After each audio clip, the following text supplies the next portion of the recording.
लो जी मेरे भाइयों, शुएब अख्तर ने ये कहा है कि पाकिस्तान और इंडिया की टीम्स दोनों चैंपियंस ट्रॉफी का सेमीफाइनल तो पक्का खेलेंगी। देर इज़ मतलब एक बड़ा उनको लगता है कि एक चांस ये भी है कि ये दोनों टीम्स एक दूसरे को फाइनल में भी फेस कर लें। मतलब 2017 की चैंपियंस ट्रॉफी का रिपीट टेलीकास्ट मतलब खेलने की हद तक वो हो सकता है कि पाकिस्तान और इंडिया सेमीफाइनल्स में पहुंचें, अपने अपने ओपोनेंट्स को हराएं और उसके बाद दोनों टीम्स फाइनल में एक दूसरे के सामने हों। अब ये सुनने में तो अच्छा लगता है वैसे वाकई, लेकिन क्या ऐसा पॉसिबल है? हो भी सकता है, क्यों नहीं हो सकता। पाकिस्तान की अगर मैं जो रिसेंट ओडीआई के अंदर परफॉर्मेंस है वो देखूं तो they are on a good track. वो ठीक चल रहे हैं, रिजवान की कप्तानी अच्छी चल रही है, पाकिस्तान की बैटिंग लाइन अच्छी फॉर्म में है। डेंट पड़ा है साइम अयूब वाला, जो साफ सी बात है। अब वो डेंट चैंपियंस ट्रॉफी में इनको कितना तंग करेगा ये डिपेंड करता है, क्योंकि साइम अयूब अगर फ़खर जमान के साथ होता तो सिनेरियो डिफरेंट होता।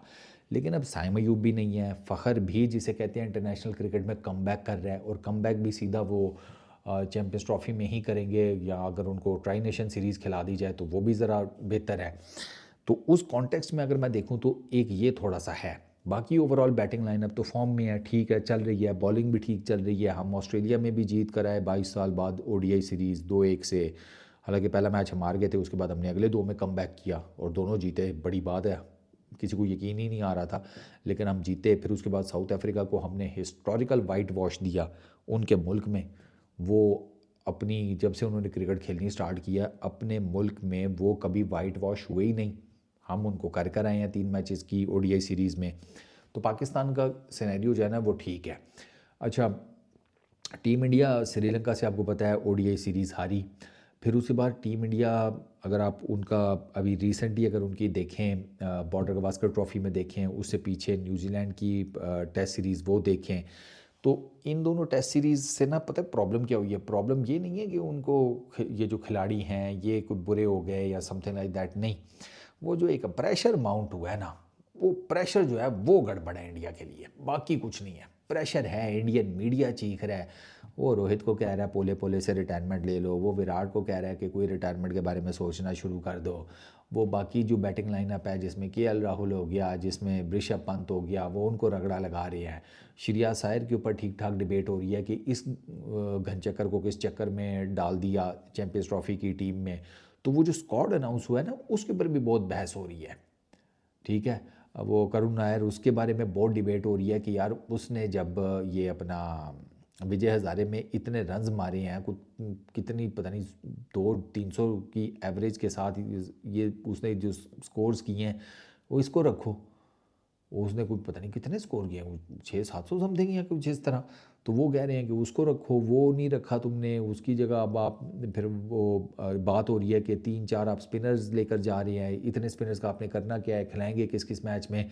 तो वो टीम इंडिया के लिए ना थोड़ा सा ये ट्रबलसम है इशू, जो मैं आपको बता रहा हूँ कि उनकी जो टीम है उसके ऊपर बातें हो रही हैं। जो सिराज को नहीं खिलाया गया, सिराज की आउटलेट के ऊपर बहुत बातें हो रही हैं, क्योंकि सिराज ने वाकई उसने बॉलिंग 2022 से ऑनवर्ड सबसे ज़्यादा की हुई है। विकेटें उसकी सबसे ज़्यादा ओडीआई क्रिकेट में फॉर टीम इंडिया। अच्छा, मेडन्स उसने सबसे ज़्यादा किए हुए हैं, परफॉर्मेंसेस उसकी हैं। ओडीआई बॉलर वो बना आईसीसी रैंकिंग्स में। तो वो सिराज ने अच्छा खासा उसका भी इनपुट है, अब उसको भी निकालना निकालना पड़ गया आपको स्पिनर्स एडजस्ट करने के चक्कर में। और स्पिनर्स भी ऑलराउंडर है, वॉशिंगटन सुंदर हो गया, अक्षर पटेल हो गया, जडेजा हो गया। टेक्निकली देखा जाए तो कुलदीप ही एक है कि जो आपने प्रॉपर स्पिनर डाला, बाकी तो 3 ऑलराउंडर हैं। वो लोग बड़ी बातें कर रहे हैं।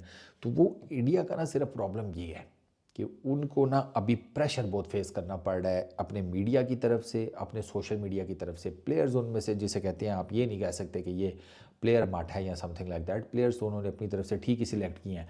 अब ये प्लेयर्स परफॉर्म करती हैं या नहीं ये मैटर करता है। रोहित की बैटिंग मैटर करेगी, विराट की बैटिंग मैटर करेगी। ये दोनों तो बहुत ज़्यादा मैटर करेंगे कि इनकी क्या सिचुएशन बनती है। Pakistan on the other hand, मैंने आपको बताया कि पाकिस्तान को सिर्फ इशू एक ही जगह पर है और वो है ओपनिंग में। ओपनिंग में उनको भी समझ नहीं आ रही। कुछ कह रहे हैं कि शायद रिजवान से ओपनिंग कराएंगे फ़खर के साथ, कुछ कह रहे हैं कि नहीं बाबर से ओपनिंग कराएंगे, कुछ कह रहे हैं कि नहीं इमामुल हक भी ओपन कर सकता है। टीम कहते हैं फाइनलाइज हुई पड़ी हुई है, वो चेयरमैन पीसीबी का वेट किया जा रहा है कि वो पता नहीं पीसीबी के हेडक्वार्टर आए तो उनको पेश की जाए। पता नहीं हमारी पीसीबी वालों को शायद ये नहीं पता कि ईमेल भी होती है कोई चीज़, व्हाट्सएप कर दो भाई, पेपर पे लिख के सरकार ये टीम है हमने बना लिया, चैंपियंस ट्रॉफी की अप्रूव कर दें। मोहसिन नकवी साहब ने कौन सा कहना है कि नहीं पर्चा लेकर आओ मेरे पास, पीसीबी का जिसे कहते हैं ऑफिशियल वो कोई लेटर हेड पर लेकर आओ, इस तरह का तो नहीं कहेंगे हम। वो दे तो मुकाओ कहानी, लेकिन नहीं, आई रियली डोंट नो ये क्या सोच रहे हैं क्या। तो अगर शुएब अख्तर की बात देखी जाए तो इंडिया अपनी रेपुटेशन की वजह से और पाकिस्तान अपनी फॉर्म की वजह से, देर इज़ नो डाउट कि इंडिया की रेपुटेशन अच्छी है भाई वाइड बॉल क्रिकेट में, आईसीसी इवेंट्स में वो अच्छा खेलती हैं, तो वो और आ ही जाते हैं क्वार्टर फाइनल सेमीफाइनल तक, अक्सर व बेशतर ही आपने देखा है वर्ल्ड कप में फाइनल तक आए हुए थे। तो अब डिपेंड ये करता है कि पाकिस्तान अपनी परफॉर्मेंस की वजह से कहाँ तक जाता है जो उनकी अभी करंटली चल रही है, और इंडिया अपनी रेपुटेशन के साथ कितनी आगे तक जाता है। सेमीफाइनल में इन दोनों को जाने के लिए न्यूजीलैंड और बांग्लादेश को हराना पड़ेगा। बाकी एक दूसरे के अगेंस्ट मैच तो जो भी जीत गया तो उसका तो पक्का ही है ना। बाकी दो उनको बाकी दो मस्त जीतने हैं, न्यूजीलैंड और बांग्लादेश वाला। तो फिर उसके बाद सेमीफाइनल है, फिर सेमीफाइनल में किसके साथ टक्कर होती है वो मैटर करेगा, और उसके बाद फिर फाइनल है। तो शुएब भाई की बात सही भी साबित हो सकती है। बाकी देखते हैं क्या बनता है। इस वीडियो में इतना ही, अपना बहुत ख्याल रखना, नेक्स्ट वीडियो में मुलाकात होगी। Peace out.